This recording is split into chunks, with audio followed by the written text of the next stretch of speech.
Hello again, everybody. I'm Roger Hoover. Glad to welcome you back to the Crimson Tide Sports Network. It's time for another edition of Crimson Drive. It's presented to you by Regions Bank. Make sure you pick up the new University of Alabama National Champions Visa check card and checks from Regions Bank. Just go to regions.com/GoBama to pick yours up today. Regions Bank is the official bank of the SEC. Well, it continues to be a really busy time here in Tuscaloosa as we continue to see Alabama keep winning, and not just men's basketball right now, but all sports currently having successful starts to 2021. So we have a very busy show for you lined up today, and let's first dive into what's coming up here this afternoon on Crimson Drive. Well, first up, we'll talk some men's basketball with Lawson Schaefer, really a fan favorite during his time in Tuscaloosa during the Avery Johnson era. He weighs in on what he's seen this season from Nate Oates' team and also gives some thoughts on the current Alabama roster and some teammates he had during his time wearing the crimson and the white. Then we'll be joined by another former Great Tide player, Rashad Johnson, of course, a two-time captain for the Crimson Tide, also an NFL standout. He's also our Cook's Pest Control sideline reporter during football season. He'll be along to talk not just about Alabama's national championship and the win against Ohio State, but also kind of this time of the year, not only for the Crimson Tide players that are coming back for 2021, all the new staff members, but also what it's like for the guys that are putting their names in the NFL draft. Then tonight, we've got a really big women's basketball game against the University of Georgia, and head coach Christy Curry, the women's basketball team, she'll be along to preview that matchup in a little bit, and we will also have comments from head coach Nick Saban for the Crimson Tide football team as he will give his thoughts as Alabama wrapped up signing day yesterday. The second signing day was yesterday afternoon, and Alabama, no surprise, has the nation's #1 class. Then we'll also give you a weekend schedule of what's ahead here on the Crimson Tide Sports Network this weekend.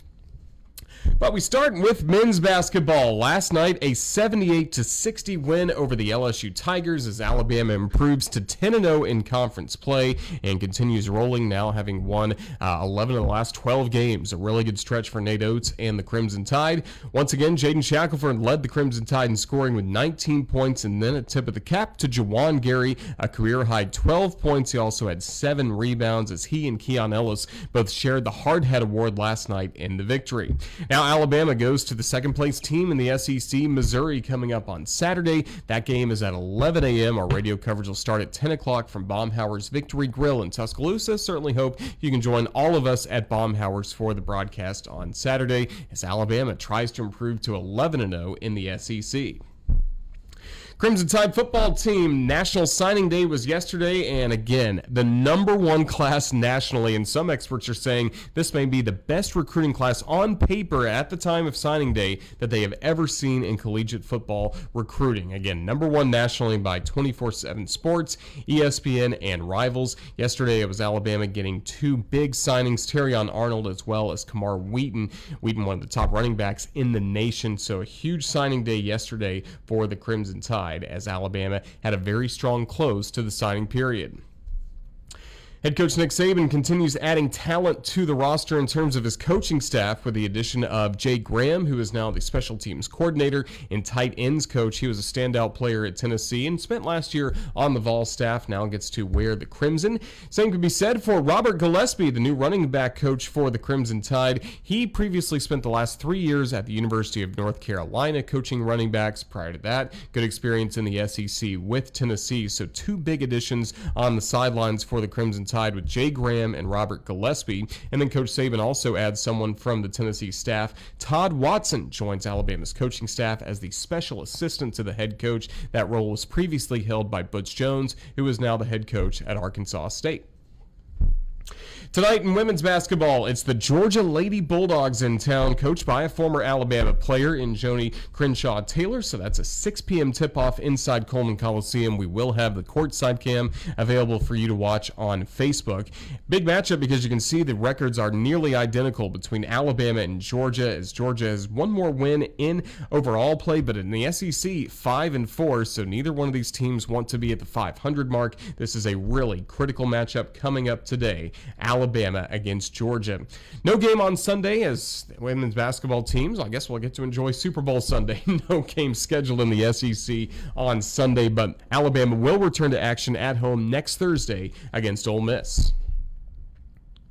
Then gymnastics last week defeated 14th ranked Kentucky by a slim margin in Lexington, but a very good win for David Duckworth and the Crimson Tide. Makari Doggett once again led Alabama on the uneven bars, and she was named the SEC Specialist of the Week. And gymnastics will not be in action this week, but next time they return to the mat, they will be facing Georgia. And what's always a great rivalry in women's gymnastics, Alabama against Georgia. That meet will be coming up in Athens on Friday, February 12th. Again, that'll be shown on the SEC network. Then last weekend, Alabama volleyball returned to action. They will be at Ole Miss Friday and Saturday. And last week, returning to action, losing to South Carolina, one of the teams in the top half of the SEC, in 4 sets on Friday and then in 5 sets on Saturday, and what was really a tight match in Tuscaloosa. So far, the Crimson Tide 2-8 in SEC play. Well, as we get into our interviews for today, again, we are pleased to be joined by Lawson Schaefer, first of all, a former Alabama men's basketball player, really was always a fan favorite during his time at Tuscaloosa. So we touch on not only his playing career, but also what he's seen this season from NATO's Crimson Tide men's basketball team, currently leading the SEC. Joined now by the Law Dagger, Lawson Schaefer, of course, a former Crimson Tide legend, here to give us some thoughts on Alabama basketball this season. And Lawson, roll Tide, it's good to see you. Roll Tide, Roll Tide. I appreciate you having me on. I'm excited to be on here. I actually went to the game last night against LSU, and what a game. Yeah, an 18-point victory against LSU, and it feels like Alabama in the last few weeks just hasn't been its normal self, not hitting a lot of those three-pointers, but you got to be impressed that this team is still finding a way to win. Yeah, that's what's so interesting to me. I know everybody was kind of talking about how they missed a couple easy ones against Oklahoma, and I think they really probably put emphasis in practice at making layups and those shots around the basket, and it showed because against LSU, they didn't rely on the 3 ball at all. They were trying to get paint touches all night, and they really put it on LSU in the paint. They certainly did, and one of those guys is one of your friends and teammates from your playing days at Alabama, Alex Reese. And when we've heard Coach Oates talk about the leadership of this team, he starts with the senior class always. Herb Jones going to John Petty and right to Alex Reese. You got to be thrilled for those guys. They're having this kind of year. Yeah, oh, no doubt. They deserve everything, all the credit they're getting right now. They had a lot of success as freshmen, we made the NCAA tournament. So I think they've had that taste of success, and now that I think they're really wanting more of it, to be honest with you. Yeah, and they're having a lot of fun right now. 10-0 in the SEC, just building up a really strong resume. In your eyes, kind of what can this team do from here? Do you think this is an Alabama basketball team that can avoid some of the traps that have, hit them in the past in the month of February? I think so. February is just hard. It's such a mental game at this point. You're going down the stretch. You're looking forward to the SEC tournament. Things can you start looking ahead a little bit. You got to kind of reel that back and, take each game at a time. And I think they showed that they're doing that. I mean, LSU was a game that they could have came in here and really got on us. We didn't shoot it that well. And instead, they kind of grinded this one out. I mean, when I was watching the game, I kind of couldn't believe we were up 20 points. It was kind of that kind of game.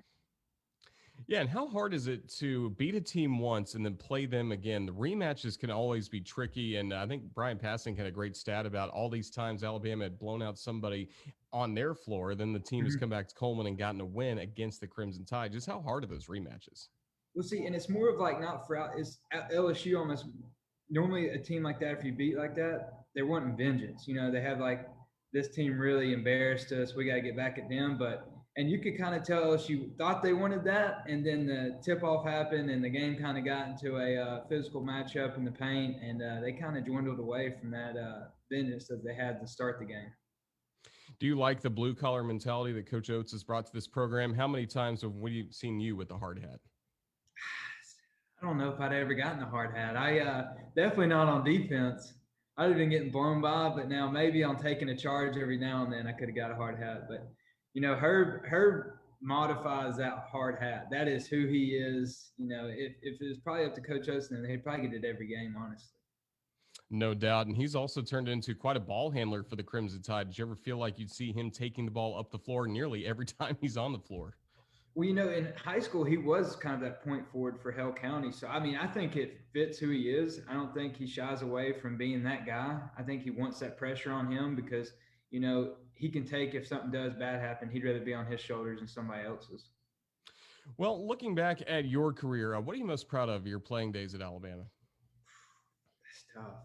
Um, Probably sticking through it. There's a lot of times that I wanted to, just step away and quit at times, and then there's times I wanted to transfer, and it's really just the love I have for the university, my teammates, and the people I got to know at Alabama. It was just so hard to ever step away. So I think sticking through it all 4 years is such a grind because you're doing the same things that everybody else is doing, but you're kind of not getting the credit for as much as what everybody's doing. So it's really just sticking through it all. I mean, you love the game of basketball, but when you play in college, it almost becomes a little bit of a job. I mean, you're there in the summertime and you're doing it 24/7 almost. So it was, that's probably what I'm most proud of. I wouldn't say I did anything just great at Alabama, but I really appreciated my time there.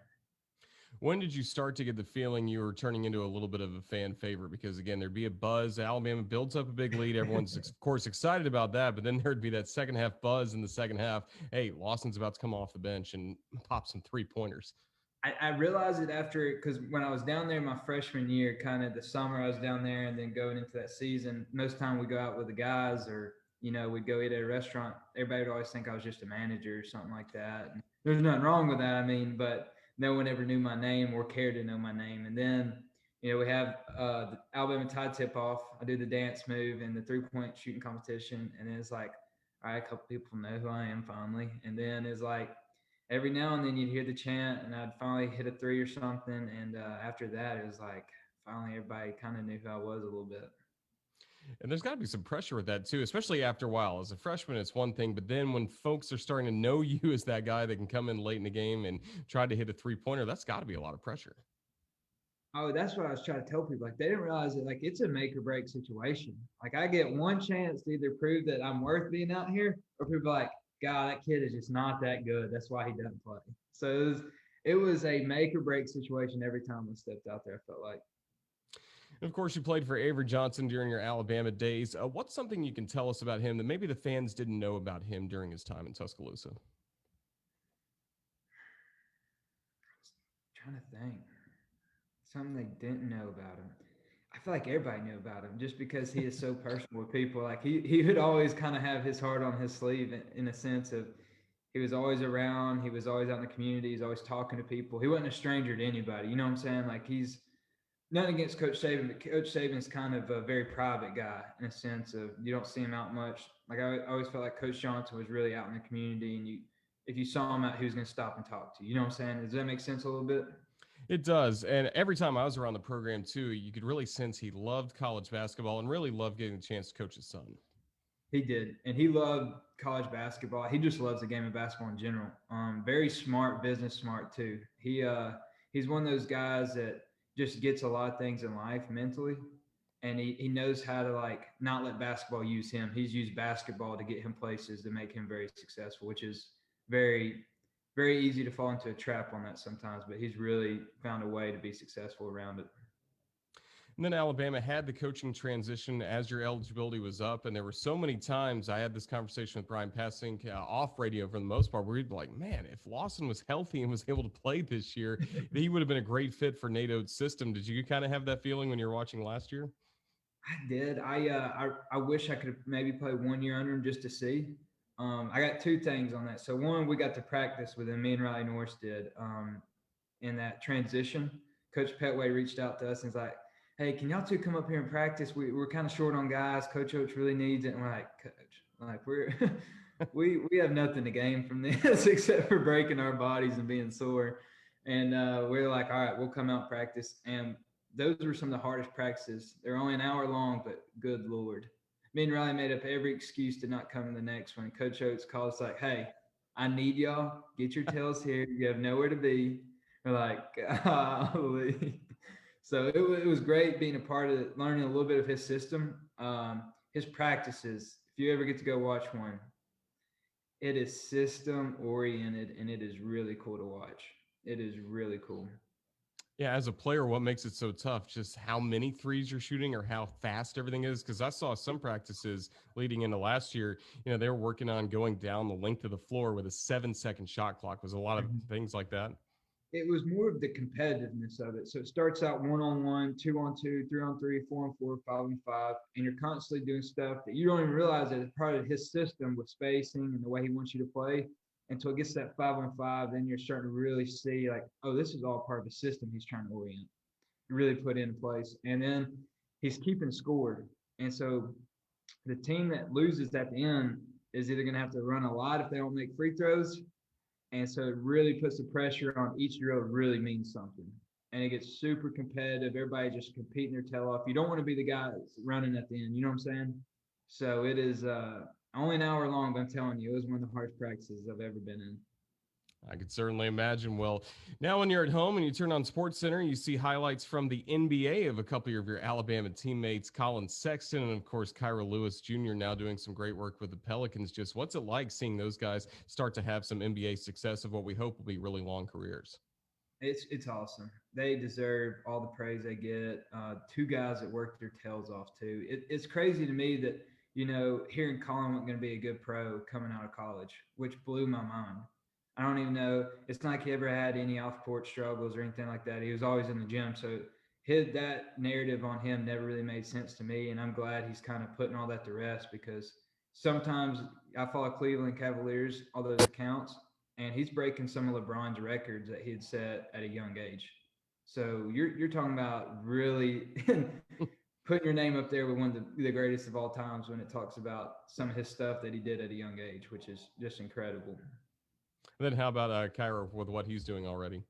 Oh, it's tremendous. He's having to wait his turn a little bit. Colin was able to step in a situation on a rebuilding team, I believe, with not really having a point guard at the helm and him stepping in and being that guy.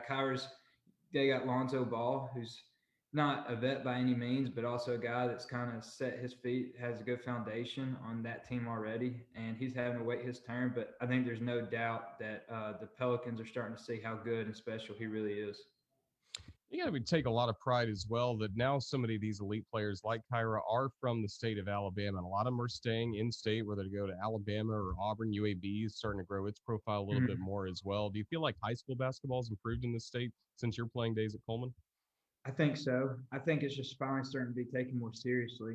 I know we're a football state and the whole South's a football place, but basketball too. I mean, you have guys coming in and out of here, and if they'll stay in state, they really flourish and just get to the next level. Is such a big thing. I think it helps people realize that if I can stay at in state, maybe not go outside the state, I can be successful and do it for the place I love. Well, it's really exciting because we're only starting February. Alabama is playing really well. Again, 10-0 in the SEC, leading the league, hoping to get a regular season championship, and then a lot of things can be accomplished after that. Just, I know you went to the ball game last night. You're going to try and keep watching as much Crimson Tide games as you can this year? I'm trying to. It's sometimes hard to make some of those games. I told my girlfriend I'd like to go play next week. Is it Georgia we play during the week next week? Believe so. I would like Not to go down on that. Yeah. It's crazy though. It's the gym went dead in there because I feel like at some points it started rocking a little bit when we go on those runs. But like the atmosphere outside the stadium, just because there's not many cars and stuff, it's very weird. It's real laid back and just it's not what you're used to. You know what I'm saying? No doubt. And what are you up to now? Tell the fans what you're doing these days. So I work for a company called Buyers Right. We focus on every commercial property, personal life insurance needs you have. I'm on the property and casualty side, and it's been great. I'm back home living in Coleman, and I couldn't be happier. Well, that's certainly good to hear. Well, Lawson, thank you for your time talking some Alabama memories of your playing days and also about the current Crimson Tide. Just thanks again for joining us in Roll Tide. Hey, Roll Tide. Thank you for having me on, Roger. A lot of fun to catch up with Lawson Schaefer, of course. Had some memorable moments during his time wearing Crimson Tide jersey. He's really proud of the progress that the program has taken this year to a top 10 ranking and currently leading the Southeastern Conference standings. Well, we go from men's basketball to football, talking with another former Tide legend, Rashad Johnson, who, of course, was a two-time captain for the Crimson Tide, had a long career in the NFL, and was one of the first captains under Coach Saban when Coach Saban arrived here at the Capstone. So we decided it's a good time to catch up with Rashad, not only get his thoughts on the national championship, but also what this time of the year is like for both current and former Alabama players. So here's our conversation with Alabama's Rashad Johnson. Joined now by Rashad Johnson. And Rashad, since the last time we talked, you and I last talked before Alabama won the national championship game down in Miami. What'd you see, first of all, that night as the Crimson Tide got it done against Ohio State? I saw what we've seen all year. A dominant football team that went out and played well, executed under adversity. Early on in the game, Ohio State was moving the ball fairly well at times. The score was pretty close there. And I think, right after the Jordan battle ejection in that moment, and the defense stiffened their neck and held that 3 points there.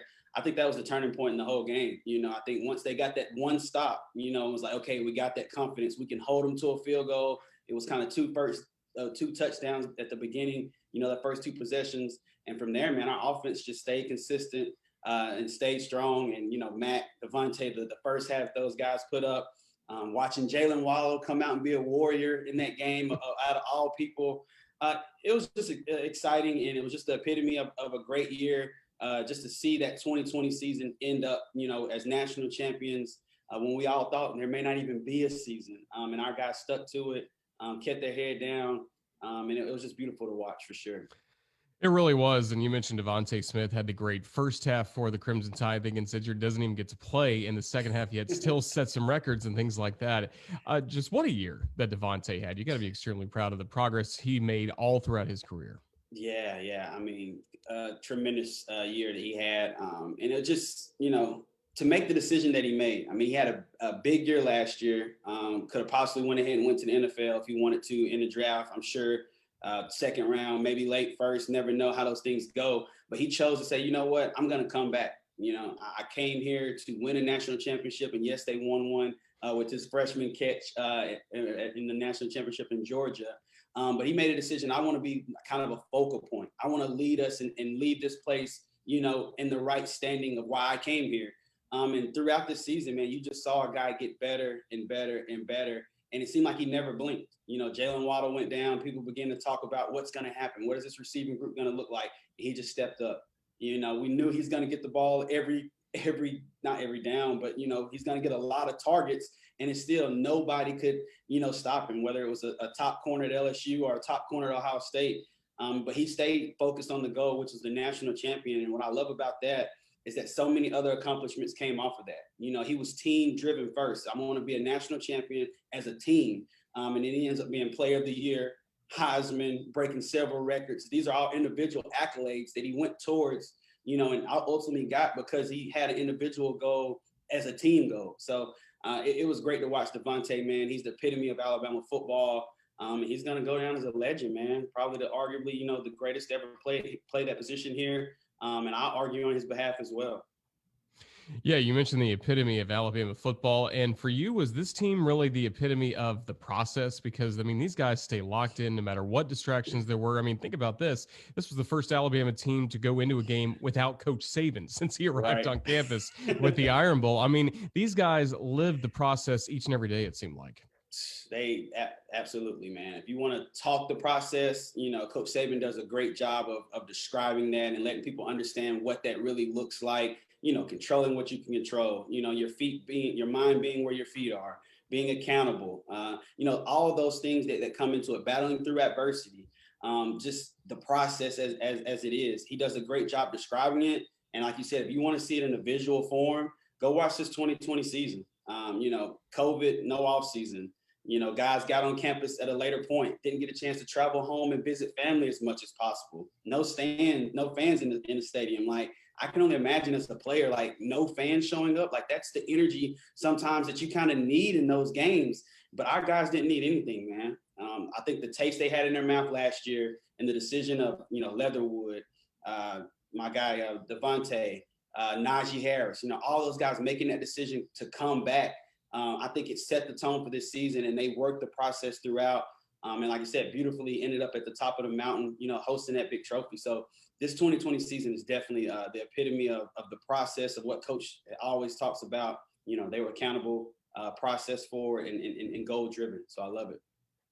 Yeah, now Alabama is kind of looking ahead towards 2021, and we saw a lot of staff members leave, taking some other opportunities, most notably Coach Sarkisian going to Texas. But, Yeah. Coach Saban gets to reload with half of the AFC South's head coaches from a year ago on the offensive staff.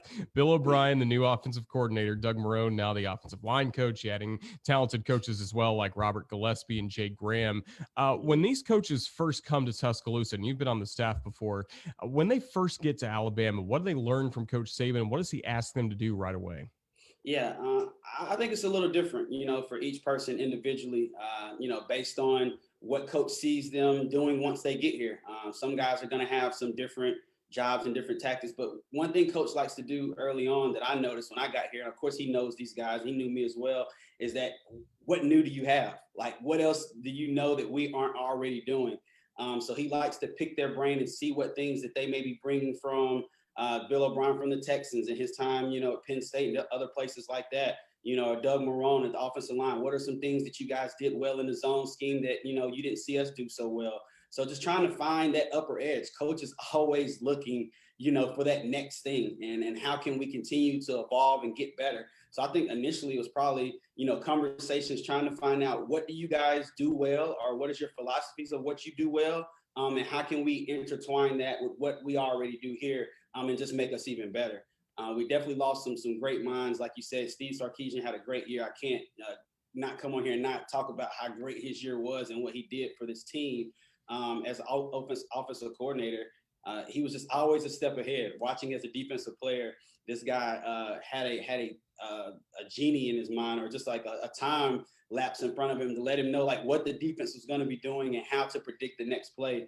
And I think that was a great thing that he did. And I see Bill O'Brien having that same mindset. As a head coach, there's a lot of things on your plate, but as an OC, man, he was dynamic.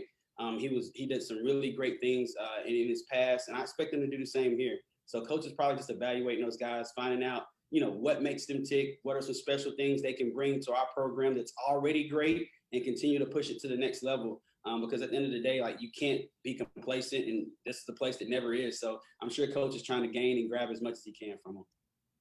How important is this time of the year for the players with all the strength and conditioning work they're asked to do in January and February, especially? Yeah, this is it. This is what makes you, who you are in the fall. I know a lot of people ask those questions, like, how does, Matt complete those great passes to Devontae, or how Devontae is able to go up and make those great catches? It doesn't just happen on Saturday. It happens January, February, March, April, all this time in the off season. And I hate that they call it an off season, because as an athlete, it's your own season. If you want to be on in the fall, then you got to make sure you're putting in the work this time of the year and building good habits, because that's what it's all about. We become repetitive, routine, and reactive individuals as athletes. So when we're going through these summer workouts, the more good things and more good habits that we create, the better we're going to be in the fall. So I think it's all about consistently, getting these guys in the building. Coach Blue and those guys do a great job with their science and the technology behind it, and making sure that they're building great habits that are ultimately going to transition, to the football field in the fall. And without an off season last year, typical of how we would normally have it, this is going to be even greater for some of those younger freshmen, that came in last year, and those new guys coming in this year to get on board and get themselves bulked up enough and build those right habits, to be a successful football player. Well, we're excited for what those guys will be doing coming up later in the year. And in just a few months, we're really excited to see which Alabama players will have their name called in the NFL draft. We just saw the Senior Bowl, some Bama guys there this past weekend down in Mobile. But this is obviously a big time of the year for those guys to try and boost their draft stock, even though their tape from Alabama is pretty good, Rashad. No doubt about it, man. I mean, and ultimately, that's what a lot of guys are going to look at. A lot of people, there is some separation that happens, between now and the draft for certain players. But a lot of it is going to come down to the decision makers in the NFL looking at your film. And the great thing about it, like you just said, a lot of these guys that went to the NFL have a great resume, which is their film. But during this time here, you get an opportunity to meet the person. They know who the football player is because they can watch the film and see that. Now they're gaining the insight of, how does he tick, when we're talking to him? Can we have a conversation and I give him some genre of how we speak our language, and can he, reciprocate it back to me? Those are type of things that the owners and, and coaches and the staff is finding out at the Senior Bowl. At the combine, there'll be tons of interviews. So they're trying to get to know you more on a personal level. Find out, like I said, how you tick. Can I get you off radar and you lose track of where you're going? Because all those things matter. I mean, I know it's been fun and we've been playing a game all our life, and we've been tackling and woo-hoo, and it's been great, but it's a business now. So like they're going to find out everything they can about these guys before they make that decision. But the great thing about our guys, man, is we have a great group of a bunch of guys that are going out for the draft this year. And ultimately, man, all of them are great picks from what I've seen across the board of the guys that were especially at the Senior Bowl and the underclassmen as well. Well, of course, Rashad, Bama football. Of course, you do a great job as our sideline reporter, and of course, a two-time captain here at the Capstone. But you also know the NFL, and of course, your great playing career, most notably with the Cardinals. Give me a Super Bowl pick. Who are you going with, Chiefs or Bucks? Oh man, I change this pick every time, so it's awesome. On some radio stations, I'm going to win. On some of them, I'm going to lose. So it's great. But today, I think I'm going to go with the Chiefs. I've been all about the Bucks and, Tom Brady and the Fields, and it's back at home for 50, like never happened before. And I also played, for the Tampa Bay Buccaneers staff, Bruce Arians, Todd Bowles, know those guys really well. So I feel like that team is going to be well prepared.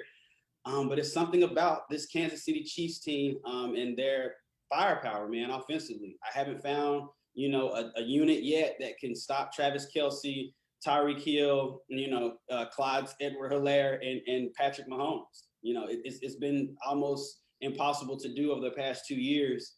I know the Buccaneers have a great defense. If they're going to do it, it's going to come down to those guys. And unfortunately, man, I think week 7, Tyreek had a huge game against them. So looking for him to do the same, and I'm going to take the Chiefs in this one, man. Going to take the Chiefs. And my guy Tyreek's going to have a big game as well. Let's do it.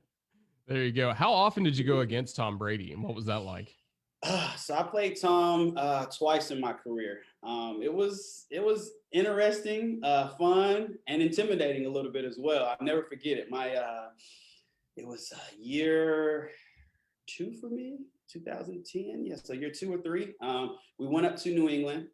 First time New England had lost at home in 10 years. Their season opener at home. First time they ever lost to the Cardinals, the big old big bad Cardinals.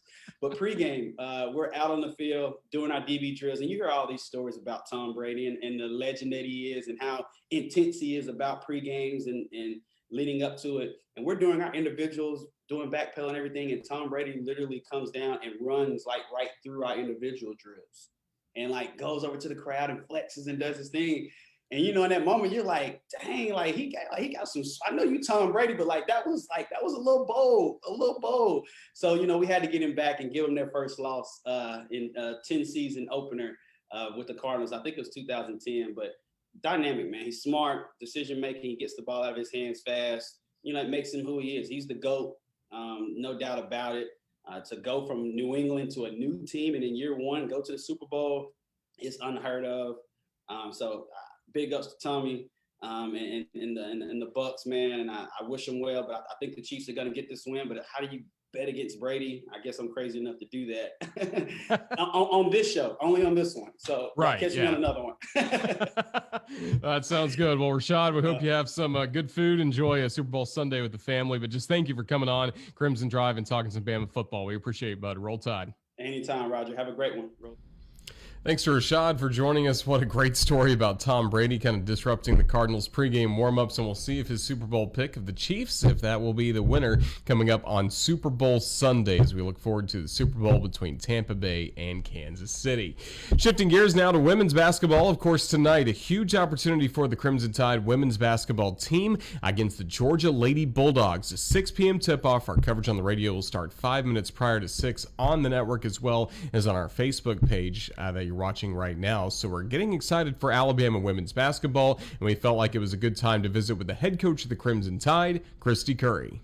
Joined now by Coach Curry. And first of all, Coach, we're recording this on National Girls and Women's in Sports Day. You got to love this holiday and see all the messages on social media, not only from your athletes, previous athletes, and everyone that supports Alabama women's basketball. Absolutely tremendous support for all of our female student athletes here at Alabama in every area. And that's a credit to Greg and Tiffany and Jess and our tremendous administration that put females in a position to succeed and compete at the highest level in the classroom and in the court and equal resources. And I think that is really a blessing. But just the opportunity to participate, so many little girls are getting that opportunity now that we didn't see 10, 15 years ago. And it's a great opportunity for our players to be role models. Even more special for you now that you've been a mom of two great athletes as well.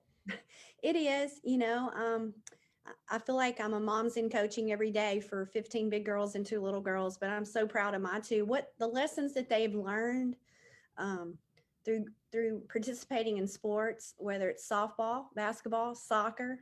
We just finished in a basketball season, headed into soccer, and the character, the teamwork, the leadership, the work ethic, the togetherness, the confidence. I think that they've learned so many things beyond their mom just being a coach from participating in sports.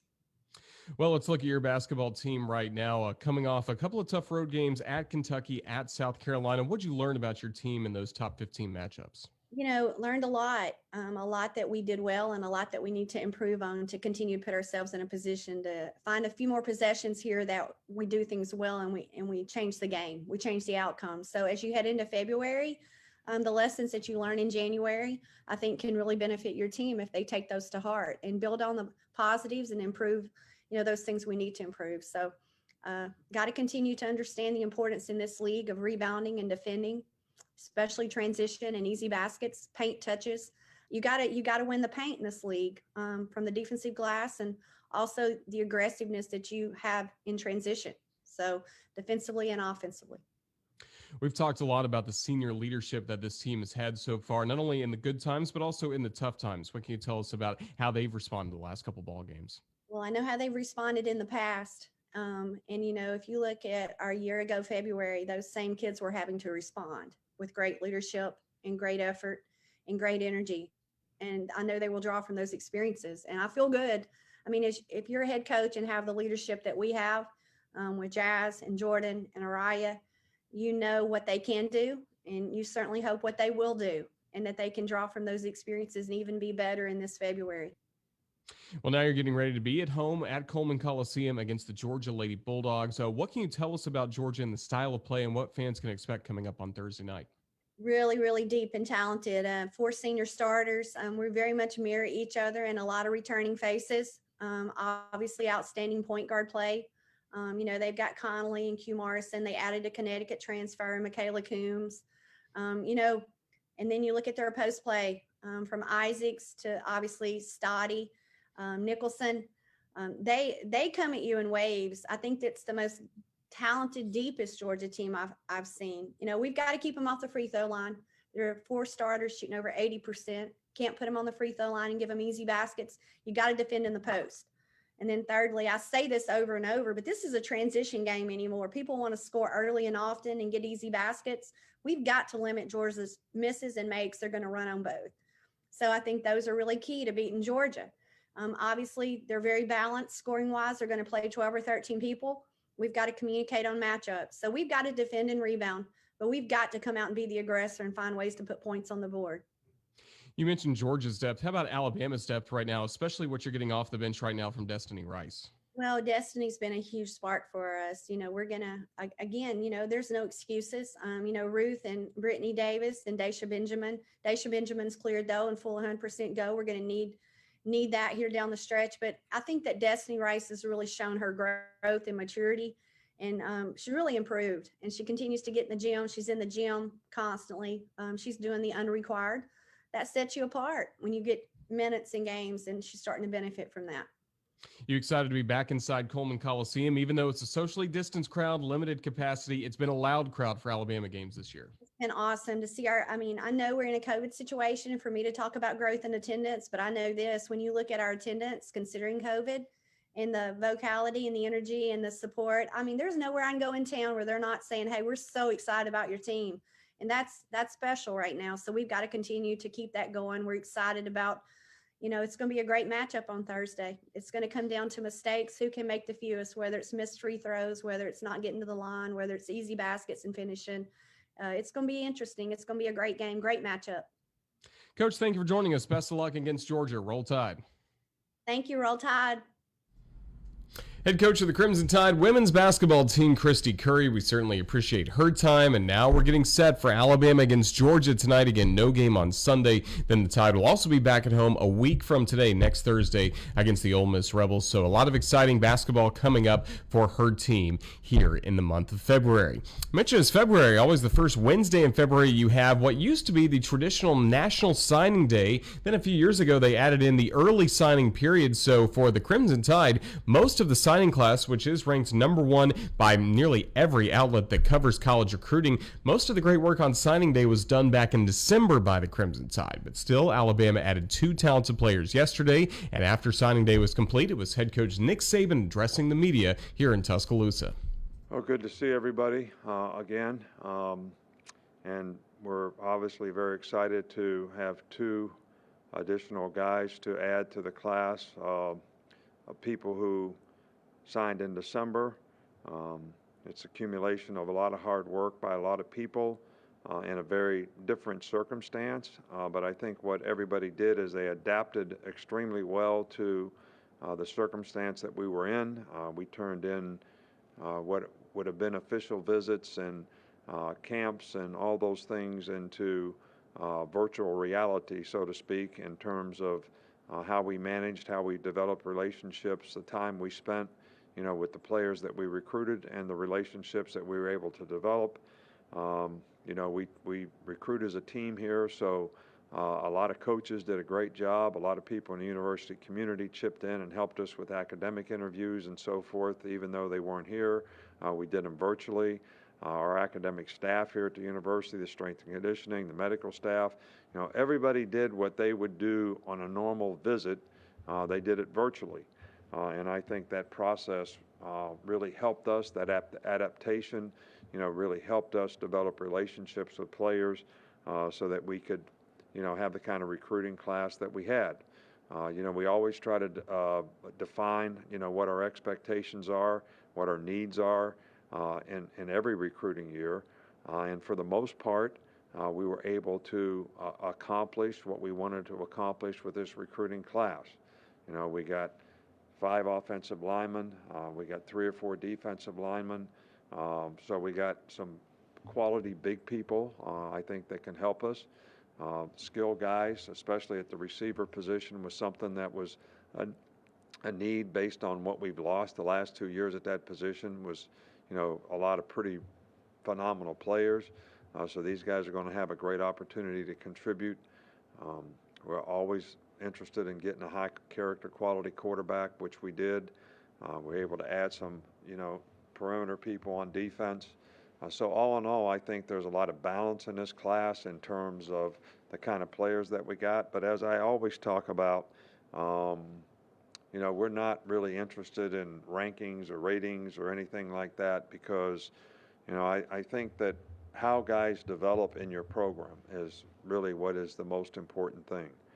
And I think that we've had guys that had no stars around here that became first-round draft picks, and we've had some 5-star guys that, didn't turn out as well as we thought they might. So we don't have any expectation but to evaluate every player in terms of where they are and what they need to do to improve so that they have the best chance to be as good a player as they possibly can be. We have 15 players here started at midterm or in January with us.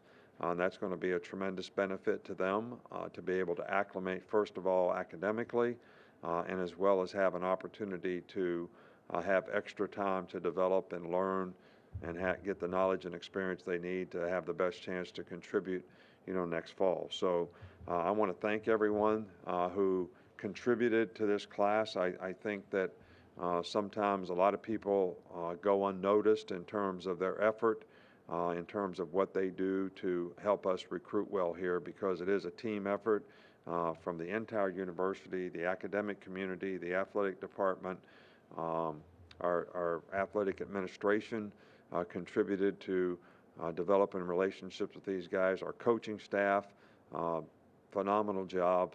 So all the way around, everybody did everything that they could do in a situation that took adapting, and we adapted well, and I think that is reflected in what kind of class we had.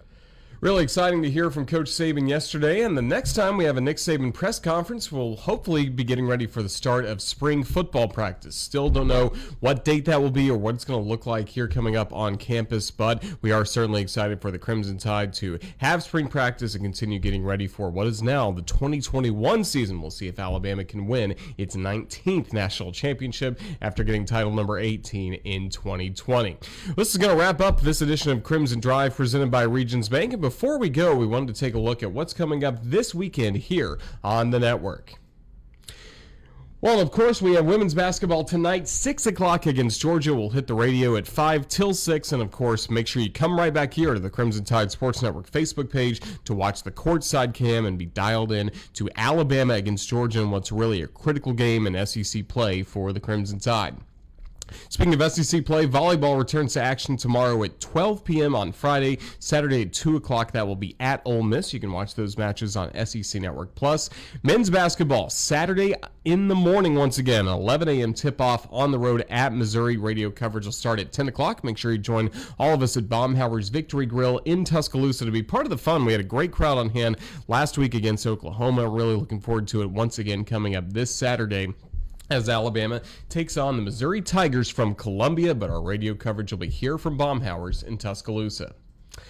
So that wraps up this edition of Crimson Drive. It's presented to you by Regions Bank. Make sure you go to regions.com/GoBama to order the new University of Alabama Visa check card, the National Championship edition of that Visa check card, as well as the checks from Regions Bank, the official bank of the Southeastern Conference. Special thanks to our Facebook Live producer, Ethan Carabin, for his fine work once again, and thanks for all of you for watching this edition. Thanks as well to our guests that we had on the show, Lawson Schaefer, Rashad Johnson, Christy Curry, and of course the comments from Crimson Tide football coach Nick Saban. Until next week, roll tide, everybody, and thanks for watching Crimson Drive.